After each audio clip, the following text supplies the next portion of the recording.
বলেন তো এটা কি ভাজি বলতে পারবেন? দেখে কি মনে হচ্ছে? খুব ইচ্ছে করছে না খাইতে?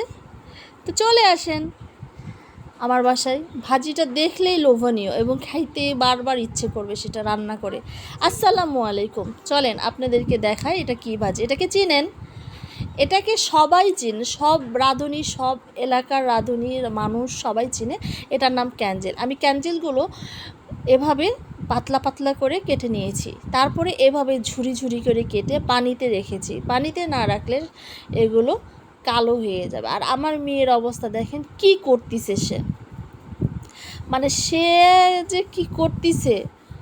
তো যাই হোক, আমি কড়াইয়ে আলু ঝুরি করে রেখেছিলাম, আমি আপনাদেরকে দেখা নাই আলু ঝুরি করা। তো আলু ঝুরি করে রেখেছি, তারপরে ক্যাঞ্জেলগুলো ধুয়ে দিয়ে দিলাম সবগুলো। তো ক্যাঞ্জেলগুলো ধুয়ে দেওয়ার পরে আমি একে একে সব মশলা দিয়ে দিব, কারণ ক্যাঞ্জেলগুলো পানিতে না রেখে দিলে কালো হয়ে যাবে। তারপর এখানে পেঁয়াজ দিলাম আর গোটা মরিচ দিচ্ছি কাঁচা, কারণ চিড়ে দিলে বিচিগুলো বাচ্চাদের মুখে যাবে আর ওরা ঝাল ঝাল করে চিল্লাচিল্লি করে, ওই জন্য আমি গোটা মরিচ দিলাম। এখানে দিলাম হলুদ, প্রথমে দিয়েছি শুকনো গুঁড়ো মরিচ, তারপরে দিলাম হলুদ গুঁড়া, তারপরে দিব লবণ। তো সবগুলো দিয়ে পরিমাণ মতো যা কিছু লাগে আপনাদের সব কিছু দিয়ে দিবেন। আমি কিন্তু এখানে কোনো ফল দারচিনি ইউজ করলাম না। আর দিলাম পরিমাণ মতো তেল। আমি অন্য কিছু এখানে ইউজ করব। দেখেন, এগুলো সব কিছু সম্পূর্ণ ভালোভাবে হাত দিয়ে ম্যাশ করে মেখে নেব, কারণ এগুলো যত ভালো করে মাখবেন তত খাবারটা টেস্টি হবে। হাতের মাখা খাবার আলহামদুলিল্লাহ অনেক টেস্টি হয়, অনেক।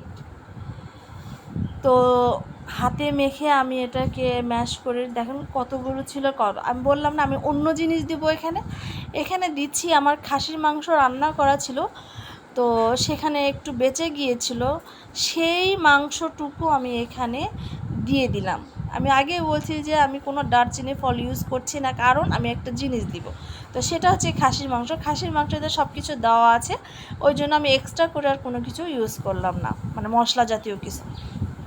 তারপরেও আমি কিন্তু একটা জিনিস ভুলে গেছি। কি বলেন তো দিতে?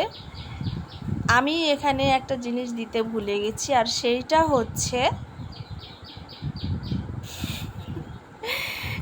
হচ্ছে আমি ঢাকনা দেওয়ার পরে মনে হয়েছে আমি তো একটা জিনিস দিই না। সেইটা কি বলেন তো? দেখেন কি, আমি আসলে মশলা বাটা দিতে ভুলে গেছি।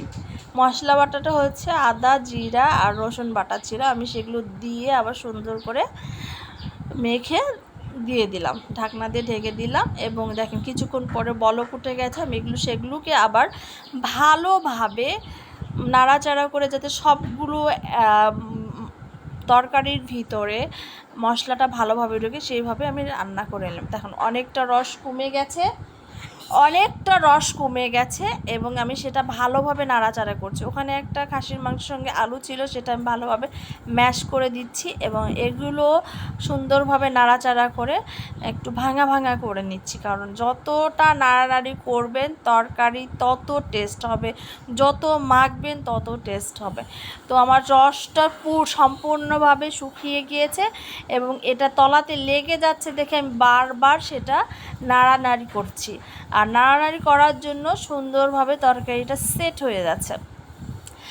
আর এখানে দেখেন আমি যদি নাড়ানাড়ি না করে নিচে লেগে যাবে। আর দেখেন আস্তে আস্তে কিন্তু আমি যে তেল দিয়েছি তেল উঠে আসতেছে, এবং খাসির মাংসর তেল দিয়েছি সেগুলো সুন্দরভাবে উঠে আসতেছে।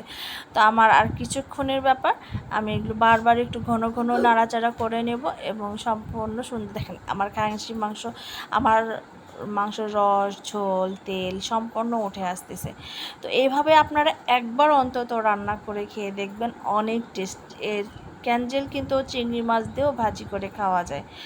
তো আমার এটা খুব ভালো লেগেছে, আমার খুব ভালো লাগে, আপনাদেরকেও আশা করি ভালো লাগবে।